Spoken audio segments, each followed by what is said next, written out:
શ્રી કૃષ્ણ, જય સ્વામિનારાયણ, જય યોગેશ્વર, જય જિનેન્દ્ર અને જય મહાદેવ. કેમ છો બધા? મારી ચેનલ HNS ફૂડ સ્ટેશનમાં તમારું સ્વાગત છે.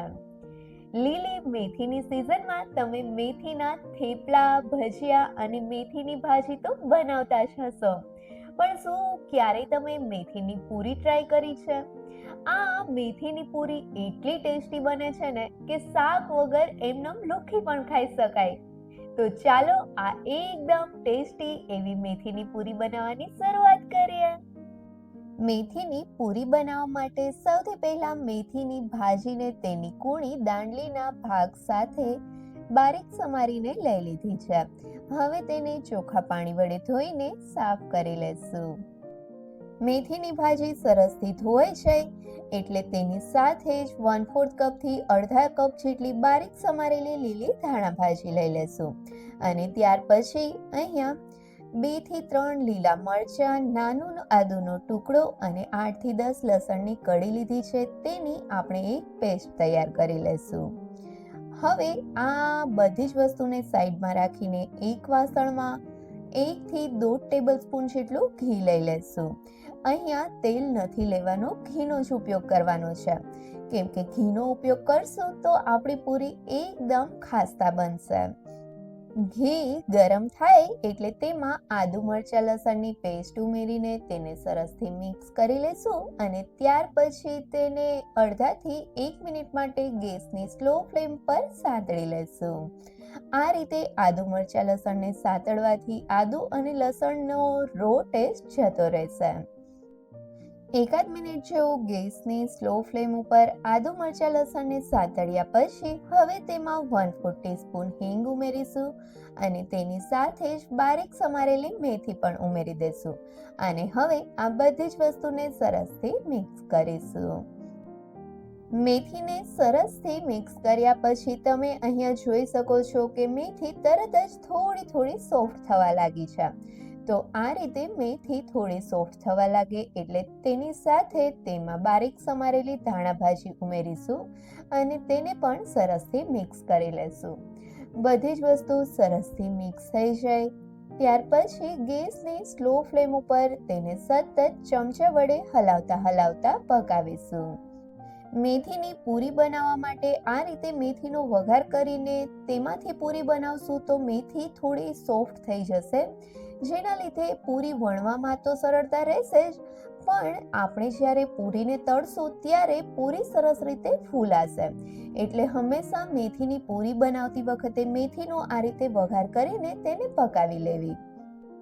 તો આપણી આ મેથી પાકે ત્યાં સુધીમાં તમે મને કમેન્ટ કરીને જરૂરથી કહેજો કે તમે આ મેથીની ભાજીમાંથી કઈ રેસિપીઝ બનાવો છો, અને જો તમે મેથીની પૂરી પણ બનાવતા હોવ ને તો આ મેથીની પૂરી તમે કઈ રીતે બનાવો છો તે પણ મને જરૂરથી કહેજો.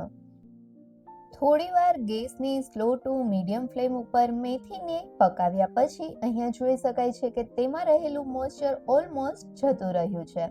એનો મતલબ છે કે આપણી મેથી બરાબર રીતે પાકી ગઈ છે. તો હવે તેમાં 2 ટેબલસ્પૂન જેટલો ચણાનો લોટ ઉમેરીશું અને આ સમયે ગેસની ફ્લેમ બંધ કરી દઈ આ બધી જ વસ્તુને સરસથી મિક્સ કરી લેશું. અહીંયા એ વાતનું ખાસ ધ્યાન રાખવું કે ચણાનો લોટ ઉમેરીએ ત્યારે ગેસની ફ્લેમ બંધ કરી દેવી, કેમ કે આપણે આ ચણાના લોટને શેકવાનો નથી, ખાલી ગરમ જ કરવાનો છે આ રીતે. અને આ સમયે ચણાનો લોટ ઉમેરવાથી તે મેથી સાથે સરસ રીતે મિક્સ થઈ જશે અને સાથે સાથે આપણી પૂરી પણ એકદમ ટેસ્ટી બનશે. હવે અહીંયા જોઈ શકાય છે કે ચણાનો લોટ સરસથી મિક્સ થઈ ગયો છે. તો હવે આ કડાઈને ગેસ ઉપરથી નીચે લઈ લેશું અને હવે તેમાં બધા જ મસાલા ઉમેરીશું, જેમાં સ્વાદ પ્રમાણે મીઠું, 1 ટેબલસ્પૂન જેટલો ધાણા જીરું પાવડર અને 1/4 ટીસ્પૂનથી અડધી ટીસ્પૂન જેટલો હળદર પાવડર ઉમેરીશું. અહીંયા હળદર પાવડર તમે તમારા ટેસ્ટ પ્રમાણે ઉમેરી શકો છો. અને ત્યાર પછી તેમાં અડધાથી 1 ટેબલસ્પૂન જેટલું ઘી ઉમેરીશું.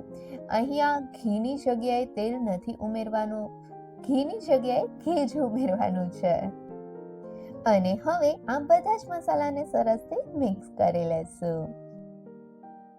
આ રીતે બધા મસાલાને સરસથી મિક્સ કરી લીધા પછી તેમાં 2 કપ ઘઉંનો ઝીણો લોટ ઉમેરીશું અને ત્યાર પછી હવે બધી જ વસ્તુને સરસથી મિક્સ કરી લેશું. તો બધી જ વસ્તુને મિક્સ કરવા માટે આપણે આ રીતે હાથ વડે ચોળીને તેને મિક્સ કરીશું, કેમ કે લોટમાં બધા જ મસાલા સરસથી મિક્સ થાય તે ખૂબ જ જરૂરી છે. કેમ કે જો લોટમાં બરાબર રીતે ઘી વાળો મસાલો મિક્સ થશે તો જ આપણી પૂરી પરફેક્ટ બનશે. તો થોડી વાર પછી અહીંયા જોઈ શકાય છે કે લોટમાં બધા જ મસાલા અને ઘી સરસથી મિક્સ થઈ ગયું છે. તો હવે તેમાં થોડું થોડું પાણી ઉમેરતા જઈ પૂરી માટેનો લોટ બાંધીશું. અહીંયા આપણે લોટ ઢીલો નથી બાંધવાનો, એટલે જરૂર પડે એ રીતે પાણી ઉમેરતા જઈ થોડો કઠણ એવો લોટ બાંધીશું. તો આપણો આ પૂરી માટેનો લોટ બંધાય ત્યાં સુધીમાં જો હજી સુધી તમે મારી ચેનલને સબસ્ક્રાઇબ નથી કરી તો નીચે આપેલા સબસ્ક્રાઇબ બટન પર પ્રેસ કરો અને બાજુના બેલ આઇકન પર ક્લિક કરો, જેથી તમને મારા નવા વિડીયોનું નોટિફિકેશન મળતું રહે.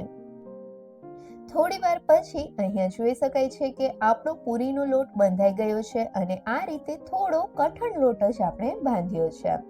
તો હવે તેમાં અડધી ટીસ્પૂન જેટલું તેલ ઉમેરીશું અને આ તેલને લોટની બધી જ સાઈડે સરસથી લગાવી દેશું. અહીંયા અડધી ટીસ્પૂનની જગ્યાએ થોડું તેલ વધારે લેશો તો પણ ચાલશે. અહીંયા આપણે પૂરીનો લોટ આ રીતે થોડો કઠણ જ બાંધવાનો છે, કેમ કે હજી આ લોટને આપણે રેસ્ટ આપીશું એટલે લોટ હજી થોડો ઢીલો થશે. અને જો પહેલેથી જ આપણે લોટ ઢીલો બાંધ્યો હશે તો વધારે ઢીલો થવાના લીધે પૂરી વણવામાં આપણને નહીં ફાવે.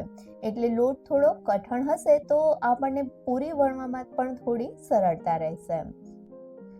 હવે આ લોટને ઢાંકણ ઢાંકીને 15 મિનિટ માટેનો રેસ્ટ આપીશું. 15 મિનિટ પછી ઢાંકણ ખોલીને જોઈએ તો અહીંયા જોઈ શકાય છે કે લોટ પહેલા કરતા થોડો સ્મૂથ થઈ ગયો છે. તો હવે લોટને સરસથી મસળીને કૂણો કરી લેશું. લોટને થોડી વાર મસળ્યા પછી હવે લોટમાં મસ્ત કૂણપ આવી ગઈ છે. તો આ લોટમાંથી થોડો લોટ અલગ કરીને તેને આ રીતે નળાકાર શેપ આપીશું, જેથી આપણે આ લોટને એક સરખા ભાગમાં વહેંચવો સહેલો પડે. તો આ રીતે લાંબો નળાકાર શેપ આપ્યા પછી તેને આ રીતે એક સરખા ભાગમાં ડિવાઈડ કરી દેશું. આપણે જે સાઈઝની પૂરી બનાવી હોય એ રીતે લોટને અલગ અલગ ભાગમાં વહેંચવો અને ત્યાર પછી આ લોટને બંને હાથની હથેળી વચ્ચે લઈને તેના આ રીતે લુવા તૈયાર કરીશું. આ રીતે પૂરી બનાવતા પહેલા જો આપણે થોડા લુવા તૈયાર કરી લેશું ને તો પૂરી વણવામાં ઘણી સરળતા રહેશે અને આ રીતે આપણી બધી જ પૂરી એક સરખી તૈયાર થશે. બધા લુવા તૈયાર થઈ જાય ત્યાર પછી પાટલી લઈ તેના ઉપર એક લુવો મૂકીશું અને આ લુવા ઉપર અને પાટલા ઉપર થોડું તેલ લગાવી દઈ પાટલી વેલણની મદદથી આપણે જે સાઈઝની પૂરી બનાવી હોય તે સાઈઝની પૂરી વણી લેશું. અને અહીંયા આપણે પૂરીને થોડી જાડી જ વણવાની છે, કેમ કે પૂરીમાં બધા મસાલા છે. જો આપણે પૂરી પાતળી વણશું તો તે બરાબર ફૂલાશે નહીં, એટલે થોડી જાડી એવી પૂરી વણીને તૈયાર કરી લેશું. પૂરી વણતી વખતે જો પૂરી પાટલી કે વેલણમાં ચોટતી હોય એવું લાગે તો તેના ઉપર ફરીથી તેલ લગાવવું અને તેલ લગાવીને પણ જો તમને પૂરી વણતા ના ફાવે તો થોડા કોરા લોટનો ઉપયોગ પણ કરી શકો છો. આ રીતે થોડી પૂરી વણાઈ જાય ત્યાર પછી બીજી સાઈડ મેં પૂરી તળવા માટે તેલ ગરમ કરવા રાખી દીધું છે. આ તેલને આપણે સરસથી ગરમ કરીશું. પૂરી તળવા માટે આપણે તેલને ફૂલ ગરમ કરવાનું છે. જો તેલ બરાબર રીતે ગરમ નહીં હોય તો આપણી પૂરી સરસથી નહીં તળાય. અને હવે આ તેલ ગરમ થયું છે કે નહીં તે ચેક કરવા માટે થોડો લોટ લઈને તેને તેલમાં ઉમેરીશું. અને જો તે તરત જ ઉપર ના આવે તો તેલને થોડી વાર વધારે ગરમ થવા દેવું. અને જો તે તરત જ ઉપર આવી જાય તો સમજવું કે તેલ ગરમ થઈ ગયું છે. તો અહીંયા આપણે જે છેલ્લે લોટ ઉમેર્યો તે તરત જ ઉપર આવી ગયો, એટલે કે આપણું તેલ ગરમ થઈ ગયું છે. તો હવે જે આપણે વણેલી પૂરી રાખી હતી તેનો ઉપરનો ભાગ નીચેની સાઈડ રહે એ રીતે પૂરીને તેલમાં ઉમેરી દેશું.